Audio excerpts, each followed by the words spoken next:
Angela Merkel's decision in the summer of 2015 to broadcast an open-door policy to millions of migrants from the Middle East and Sub-Saharan Africa has led to disaster on the continent of Europe.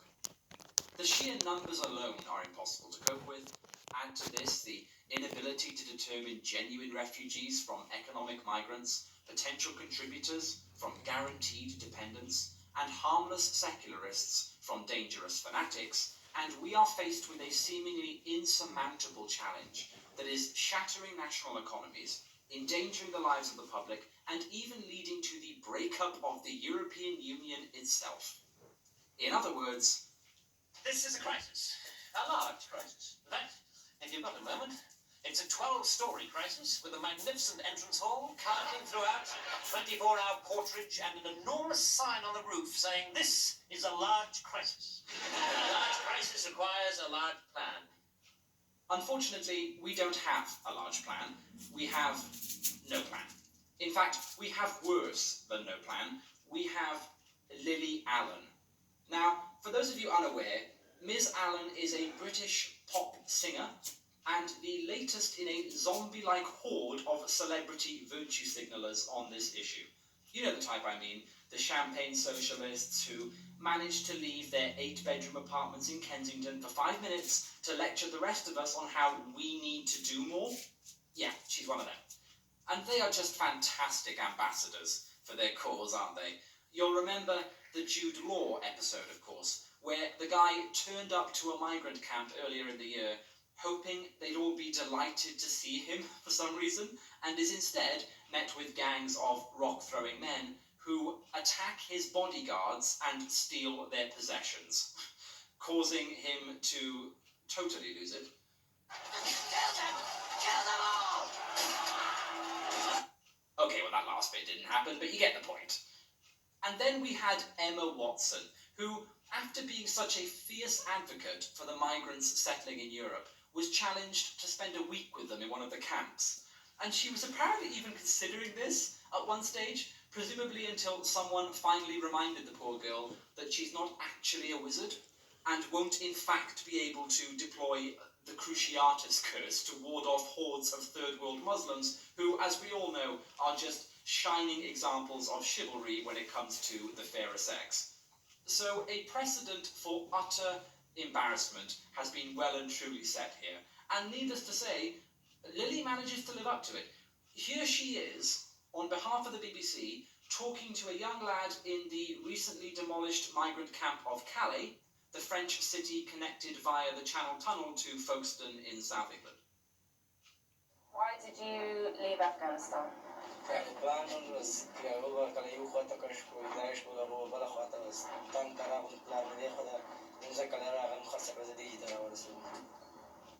So, this is obviously the BBC's hand-picked refugee, the chap whose story is in the right place and will tug at the heartstrings effectively enough.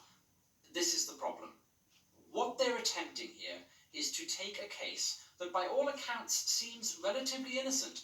The lad was trying to avoid being conscripted by the Taliban, so he fled the country, and generalize that to the majority of cases, which is straight-up propaganda, as we'll learn later. Furthermore, it's perfectly possible to be fleeing the Taliban as a member of a rival Islamist sect. Even this boy's own father has been linked by some reports to the Mujahideen. And this is what people need to understand. These countries are unbelievably sectarian. I mean, it's like fucking Game of Thrones over there, alright? And just because you're not a part of House Lannister doesn't mean that you're not a part of House Frey, Bolton, Baelish or Clegane. The situation as presented by the majority of mainstream reporting is suicidally simplistic, and the idea that because somebody doesn't bunk up with the Taliban, everything's cool with the dude and no further information is required, that is woefully stupid and is exactly the kind of black and white thinking that has caused a lot of the problems we see in Europe at the moment. The camp's closing in a couple of weeks. What are you going to do?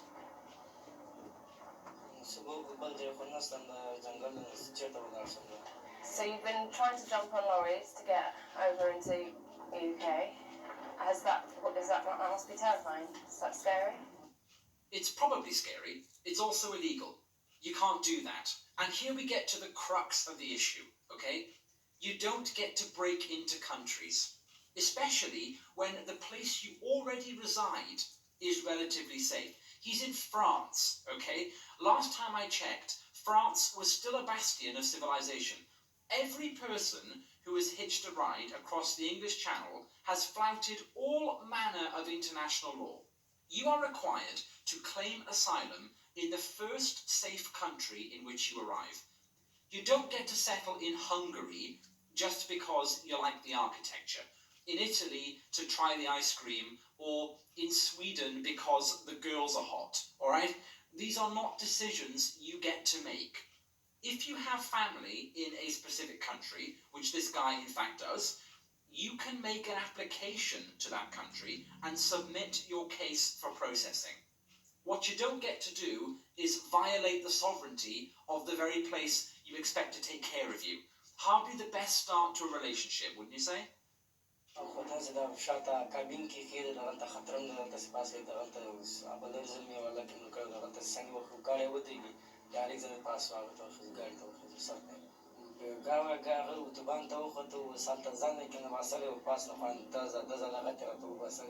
Yeah, you're breaking the law. Stop doing it. And I know you're trying to get onto the lorries every night, but from what I'm hearing from the refugee volunteers here in the campus, that you have got a legal right to be in the UK. He doesn't have a legal right to be in the UK, Lily. If his family are in the UK and have been granted residency, he has the right to apply to come to the UK. We still need to do all that pesky administrative stuff, like make sure he has a genuine reason to flee his country of origin and he won't blow us all up when he gets here. It's annoying, I know, but that goes for each and every individual, no matter how ostensibly genuine their circumstances appear to be. So I wonder, have you started that process? Have you filled out the forms?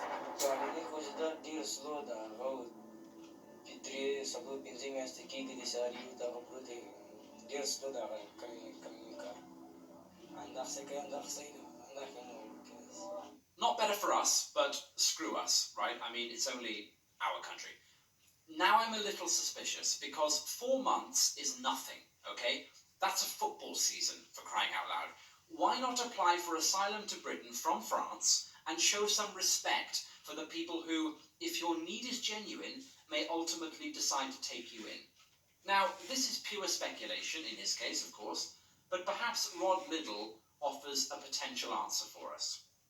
Yeah, it's actually not as difficult if we're talking about Calais as my fellow panellists have made out. It's not difficult at all, because 97.5% of the people in that refugee camp in Calais and Sangatte are not refugees. They are migrants. Now, it's not me saying that. It's not me saying that. You can listen to the non sequitur emotional incontinence of Simon, if you like, and go along with this sort of bizarre view of the world, but it is not the truth. Let's listen to what the main Muslim charity, which was raising money for those people in Calais, said. The guy who ran it went to Calais and said, "We are withdrawing our aid from Calais. They are almost exclusively," quotes, "fit young men who are happy and are not fleeing danger. I thought they had a valid reason to be there. They do not have a valid reason to be there." That's not me speaking. That's the charity that was raising money for them. But because of the Dianification of this crisis, as we've heard, this sort of stuff, the emotional stuff from Simon, and to a degree from Louise, this whipping up, they are human beings. Of course they're human beings. But what we must not do is do the wrong thing for the right reasons. And that would mean opening our doors and saying more should come, because more and more and more will die in these And that's exactly right. What the open door loonies have succeeded in doing is actually endangering the lives of people by encouraging them to abuse the proper channels, and they should show some shame for that. I am not prepared to de-anify this boy. I want his situation looked at carefully, and I want the good of the British people to be a priority when deciding whether or not to admit him. And we cannot set any kind of precedent whatsoever whereby lorry jumping is considered acceptable for all our sakes. What are your hopes for the future?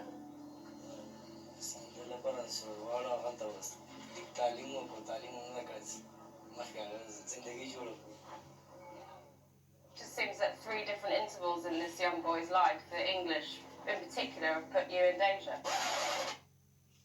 You fucking what, love? Just seems that 3 different intervals in this young boy's life, the English in particular, have put you in danger with, No, I don't know. bombed your country. For a laugh. Just because, we've got to do something with our Tuesday nights. We deposed the Taliban, Lily. Remember? The religious gangsters behind Al-Qaeda? September the 11th? No? Ring any bells? We weren't bombing his country. Afghanistan is not his country. It's barely a country. That's the point. It's nothing but a production factory for the world's terrorists. And you're not even listening to the kid. His own story rests on the fact that he hates the Taliban and was running from them. And at no point did he say, yeah, I had to leave. Britain was bombing my country. It's just utter nonsense. Put you in the hands of the Taliban. How have we done that? By fighting the Taliban? What? That's like saying we put Germans in the hands of Hitler by landing on Normandy. And now putting you at risk, risking your life to get into our country. Sorry, are we dragging him across the continent tied to the back of a horse? What the hell are you talking about?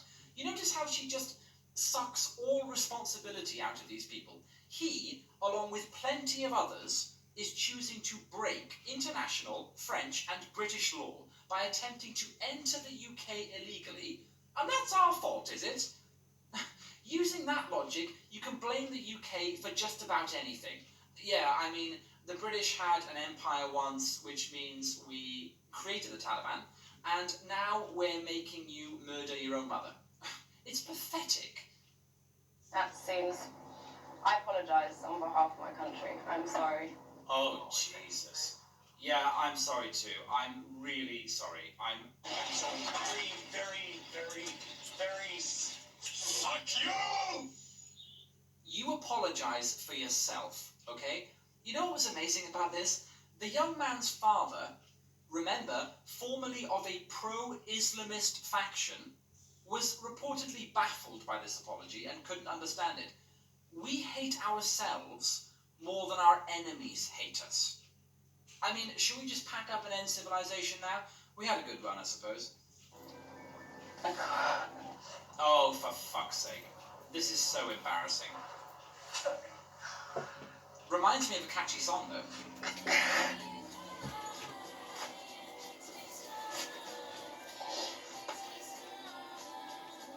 I'm so sorry.